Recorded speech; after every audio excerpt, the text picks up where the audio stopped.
Good evening, everybody, and thank you very much for joining this press conference of the European Investment Bank. For those of you joining us online, hello as well. We're delighted that you can join us. Those of you who are there, we don't know exactly who that is. So we've had a very busy first day here in Sharm el-Sheikh, and the next couple of weeks promise to be very packed as well. So I'm going to hand over to President Hoyer in a moment, but before I do, perhaps I can introduce everyone who's up on the stage here with me. Maybe I'll just start from my immediate right and go right to the end. So on my right, we have Maria Shaw-Barragan, who is the head of what we call Global Partners at the EIB, the European Investment Bank. That is part of EIB Global. Our new branch for out of Europe. Maria's in charge of lending for Africa, Latin America, and Asia, among many things. Next to her is President Werner Hoyer, who needs no further introduction. And next to him is Vice President Ambroise Fayol, who's responsible for climate action and development at the bank. We also have Elina Kamenitsa, who heads our Climate Operations Department, and Stephen O'Driscoll, who is the head of Climate, Environment and Social Policy at the bank. So, with all that, you've got a good group of people to whom you can ask questions and who will give you their perspective. But I'm going to ask President Hoyer, first of all, to open up for us. Thank you very much, Shirin, and welcome everybody here in the room and online. Implementation together, that's what we read on the walls here everywhere, and that's what it's all about. And when we left Glasgow, we were convinced, or we saw, that lots of announcements and commitments had been given, and we then said, okay, now it's time to deliver. And Sharm el-Sheikh was supposed and is supposed to be the delivery COP. So we will need another 12 days in order to find out whether we all are delivering. But as far as EIB is concerned, I'm very optimistic that we can say we are fully on the road towards delivery. Let me congratulate the United Nations and the Egyptian COP27 presidency for their huge commitment and effort in organizing this year's meetings. The European Investment Bank has worked closely with Egypt to deliver a successful outcome for the COP globally and, by the way, also domestically here. The EIB has worked with Egypt since 1979, and we will continue our partnership to support the country's ambitious National Climate Change Strategy 2050, including investments in green energy, sustainable transport and agriculture, and clean water.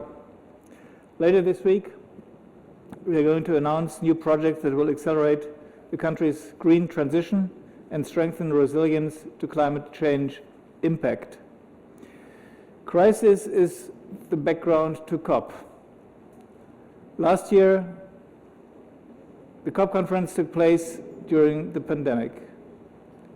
This year, the backdrop to the conference is the unprovoked and irresponsible Russian aggression against Ukraine, a human tragedy, and the cause of a global energy and food crisis, and an attack on the social fabric on all our nations, not only the developing world, but also, for instance, in Europe.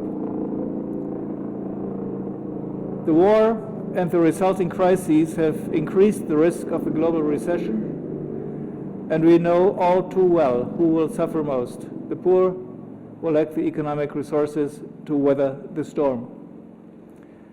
At the same time, the IPCC issued several dire warnings that the window in which we can limit global warming and adapt to the impact of climate change is rapidly closing. I think this awareness has risen considerably since Glasgow. Let's be clear. We cannot, and we should not, although the temptation might be big, hide behind the pandemic or the war in Ukraine or any other crisis when it comes to the fight against climate change. There is no alternative to dedicated and resolved climate action. The IPCC tells us that we still have options to meet our emissions reduction targets, and to make our infrastructure more climate resilient, but we must start acting now, today, here at COP27, where the motto is Together for Implementation. The EU Bank is determined to do its part. In 2021, the EIB delivered a record amount of green finance of 27.4 billion euro globally. This includes investment in floating wind farms in Africa, in Europe, solar energy in Africa, clean transport in Asia, and climate adaptation in Latin America. By the way, with the floating wind farms in Africa, I wasn't too wrong, because that's happening as well. I can already indicate today that we are confident we will reach similar levels of green financing again in 2022, and we will be announcing a number of projects here at COP in the next 2 weeks. You must remember what guides us, that is the climate bank roadmap of the bank and the new energy lending policy, which I presented to the General Assembly of the United Nations at the Climate Summit in 2019. 3 main commitments, making the bank fully, with all its activities, Paris-aligned by 2021, achieved. Developing more than 50% of our projects, our lending projects, as climate projects by 2025. We are well on the way to achieve that. And by 2030, we want to have triggered investment of $1 trillion. And here also we are well on our way. EIB is delivering. We are walking the talk. But the current energy crisis is not only a European crisis. The International Energy Agency called it the first global energy crisis in history. The crisis shows that climate action, in particular decarbonization of our energy systems, has become a prerequisite, not just for saving the planet from climate catastrophe, but also to maintain energy security and to safeguard economic growth. This is why our response to the energy and climate crises must focus on investing in renewables, energy efficiency, power networks, and energy storage, but also in innovative technologies that will help to decarbonize hard-to-abate sectors such as heavy industry, shipping, and aviation. I therefore call on COP27 participants to put at the center of our discussions innovative partnerships to finance green technologies. The EU Bank is determined to work with all our partners and step up our financing for the green solutions of the future. 2 weeks ago, our board of directors agreed 30 billion euros of additional clean energy investment over the next 5 years to support the European Commission's Repower EU plan.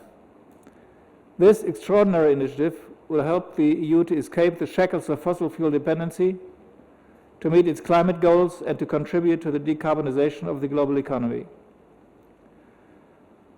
It is, of course, daunting to try to scale up climate finance now. The economic downturn imposes budgetary constraints. That is particularly true to the global south, where public coffers are simply not deep enough. Development banks can play a key role in this collective endeavor, de-risking investments and crowding in contributions from the private sector. In 2020, multilateral development banks committed $66 billion for climate action, over half of which was channeled to developing countries. And in 2021 alone, MDB stepped up and committed $82 billion to climate financing. Again, more than half went to developing countries. Total 2021 financing surpassed the 2025 climate finance goals set at by the MDBs at the 2019 UN Secretary General's Climate Action Summit in New York. The EIB is chairing the group of MDBs this year. Yesterday, we published a joint statement on our shared ambition for climate action. MDBs have shown in the past that they can deliver impact fast and at scale. Our collaboration, from strategic discussions to project-level technical cooperation, adds value to the work of each of our institutions. And from the point of view of EIB, I would like to add, we are asked frequently as MDBs to increase the leverage, which is urgently needed because the budgetary funds available are limited. We are the by far most highly leveraged banking institution, multilateral banking institution in the world. The situation is serious. Global efforts still fall short. But I'm optimistic. I see many successes. They are sometimes small, but there are important steps along the road we all face. I don't believe in doomsday scenarios. I believe in a close link between climate, innovation, and development. And that brings me more to a can-do approach than to doomsday scenarios. I'm hopeful that in the end, the global community will live up to the challenge. We at the European Investment Bank are doing our part in this journey. And with this, I hand over to my colleague and friend, Vice President Ambroise Fayol, to present two EIB announcements. Thank you very much, President, and good afternoon. I will present to you a few announcements that we are going to make here during COP27. And the first one is linked to the essential concept of the just transition. Climate action and the transition to low carbon must be inclusive. To tackle increasing global average temperatures and rising inequalities, there is an urgent need to accelerate socially inclusive and gender-smart climate finance and to support a just transition for all. And actually, we are completely convinced at EIB that the transition will be just or there will be no transition. So what we are going to announce during COP is the support to a just transition globally. We will publish a statement in which we pledge to expand our range of financing tools for projects aimed at supporting a just transition to a climate-neutral economy across the world. Moreover, we will also support adaptation actions that explicitly address the needs of areas and populations most vulnerable to the negative impacts of climate change, that is called just resilience. As an example, in Sao Tome, one of the small islands particularly vulnerable to the negative impact of climate change, EIB Global will provide technical support for developing a connecting strategy and subsidy mechanism to ensure access to drinking water for vulnerable households and for women. At COP27, we must also continue to create momentum for gender-smart climate finance. Last year in Glasgow, we launched the 2X Gender Smart Climate Finance Guide to identify gender and climate investment opportunities and provide tools, analysis, and case studies for investors. Now here in Sharm el-Sheikh, we are calling on our partners to join us in this important endeavor. We are here also at COP on climate, but also there will be in 2 weeks' time the COP Nature, the COP15 in Montreal. Fighting climate change, protecting nature, halting biodiversity loss are very much interrelated, and that is why we are launching here also a new EIB environment framework. As part of its climate and environment objectives, the EIB will support operations that help reduce pollution, protect health, and human well-being. We will finance projects that promote the sustainable use and protection of water resources, and we will support operations that encourage the development of a blue economy for marine and coastal resources.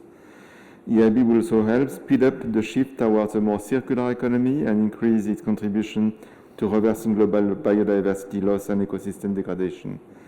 To give a concrete example, actually tomorrow morning it will take place. EIB, together with the European Commission, EBRD, and the Union for the Mediterranean, will announce the launch of the new Blue Economy Partnership for Mediterranean. So the Blue Med Partnership, as we call it, aims to scale up sustainable blue economy investment in the European Union southern neighborhood to help improve the environment status of the Mediterranean basin, and at the same time to tap into the economic opportunities that the blue economy has to offer. But President Hoyer will participate tomorrow morning to the launch of this new initiative. And finally, this COP is Africa's COP. We recently established EIB Global to reinforce our efforts outside of the European Union, but our partnership with African countries dates back more than 55 years. EIB financing aims to help secure access to clean and affordable energy for hundreds of millions of people in Africa. Through EIB Global, we are strengthening our presence in Africa and mobilizing private capital at scale for innovative green technologies such as green hydrogen.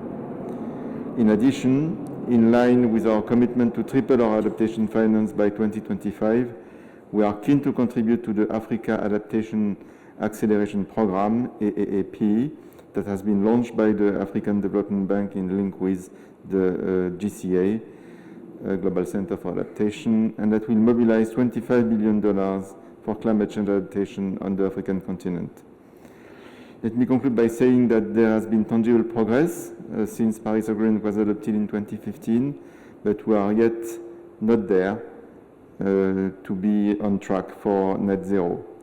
More ambition is urgently needed, as the President said, and we must absolutely avoid backtracking on existing commitments. EIB is keen to work with partners from across the world to increase financing that accelerates the green transition, the just transition of our economy, helps communities adapt to the negative impacts of climate change, protects nature, and halts biodiversity loss. Thank you. Thank you very much, Vice President. So over to you, anyone with questions, either about what you've heard just now from the President or the Vice President, or anything else. And to those of you listening online, I'm afraid we don't have the technology to take your questions, but if you have one, you can send it to us via Twitter, and we'll try and deal with it now or later.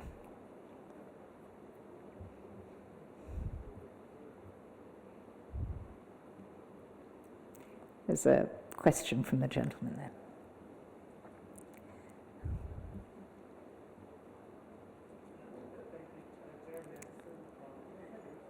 We can't hear you yet, but maybe colleagues can try again. Not yet. Bear with us.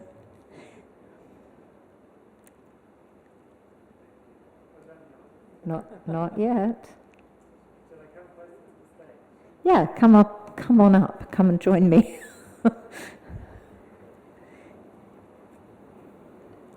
You know, we are the high-tech bank. Yeah, here you go, Jeremy.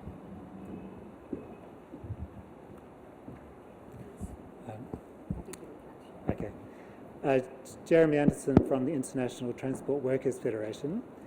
And we definitely welcome this commitment to just transition and climate financing.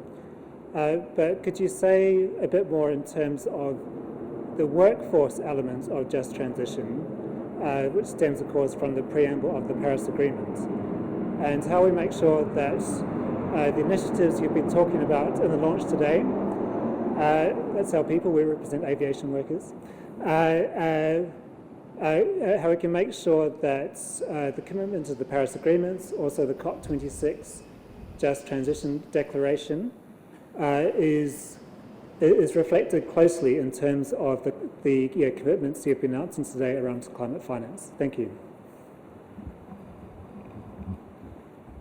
Thank you very much for your question.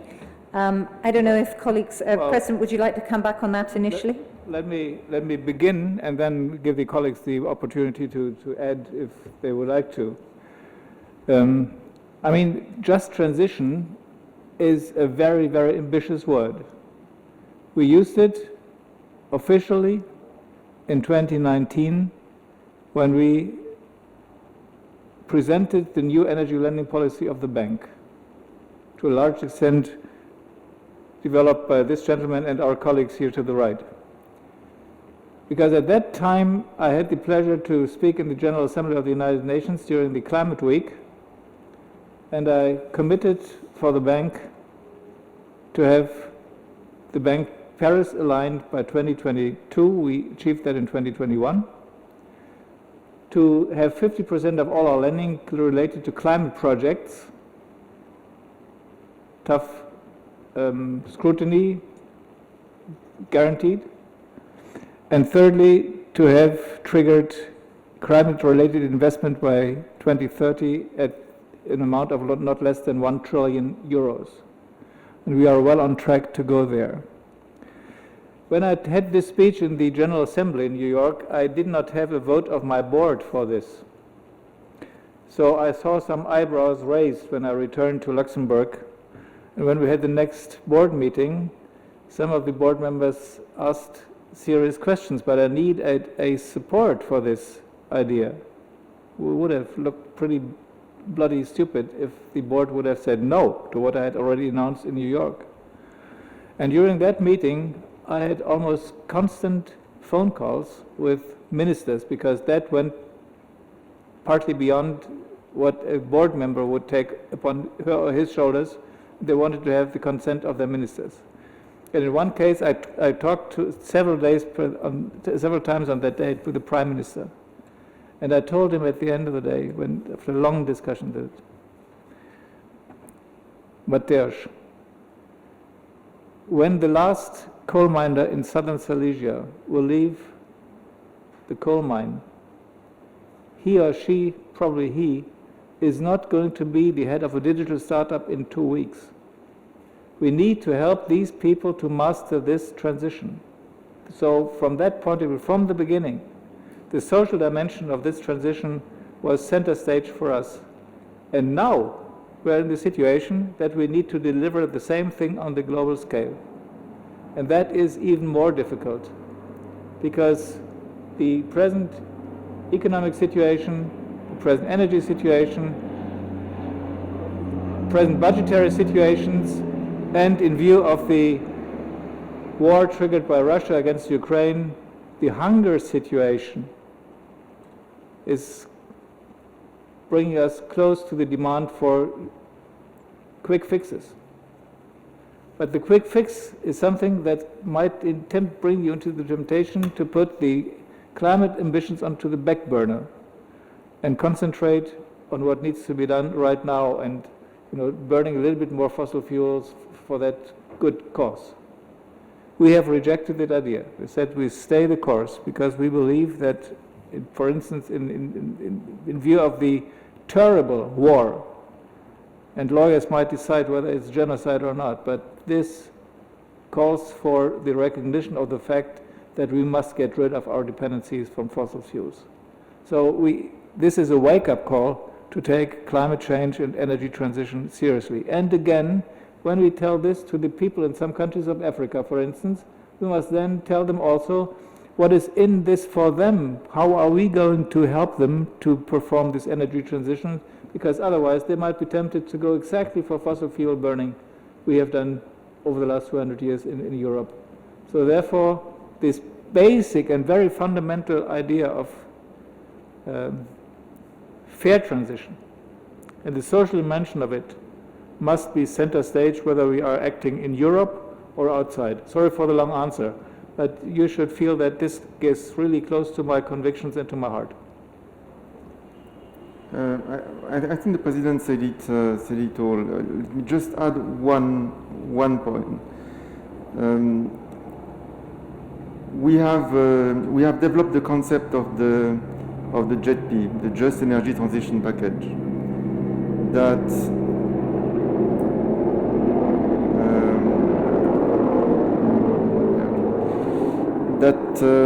that is exactly what we are trying to do with the Just Transition concept. And the first example in Africa was South Africa. And we are continuing and progressing on implementing now the announcements that were done in Glasgow last year. You don't move coal miners in South Africa from coal to renewable energy like this. You need to think in terms of whatever you call it, upskilling, reskilling, to try to make sure that they are going to be part of, and that your approach is inclusive, basically. That's what we want to develop. It's not only for the countries with mining, it's also with countries that have special vulnerabilities and that are suffering the most while having contributed the least. And that's why I gave the example of Sao Tome, because, a country where, as the president of Sao Tome said, the country is already underwater for 5% of its territory, and it is not going to get better. You need to help these kind of countries. That's also what is a just transition.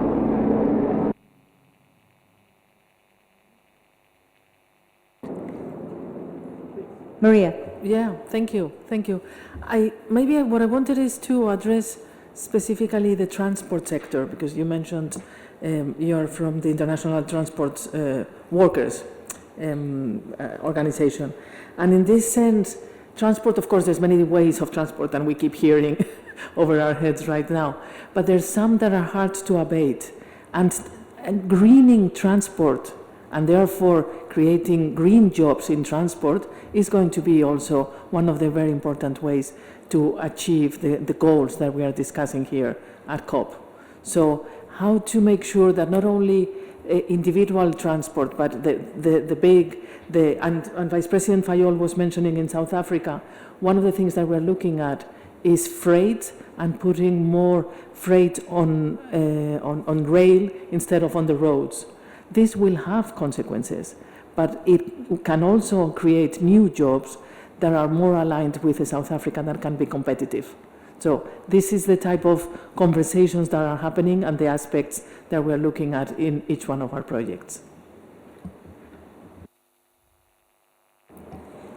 Thank you. I don't know if anyone from the end wants to come in. Otherwise, any more questions from you? Looks like not. Well, thank you very much. Just send a WhatsApp and we'll respond immediately. Sorry? If they have questions, they can send them WhatsApp. Yes, exactly. No, exactly. Well, as I said, for those of you joining online, you can send messages on Twitter if you haven't already left it. Otherwise, find another social media platform. So on that note, thank you very much, all of you. Look forward to seeing you in the week, over the next 2 weeks. Remember that we do have an event page where you can follow all our announcements. We'll be sending press releases out as well. So if you want to be looped into that, just send us a message, either on Twitter or one of our other social media channels. And for now, have a lovely evening. Thank you very much, everyone here with me on the stage. Cheers.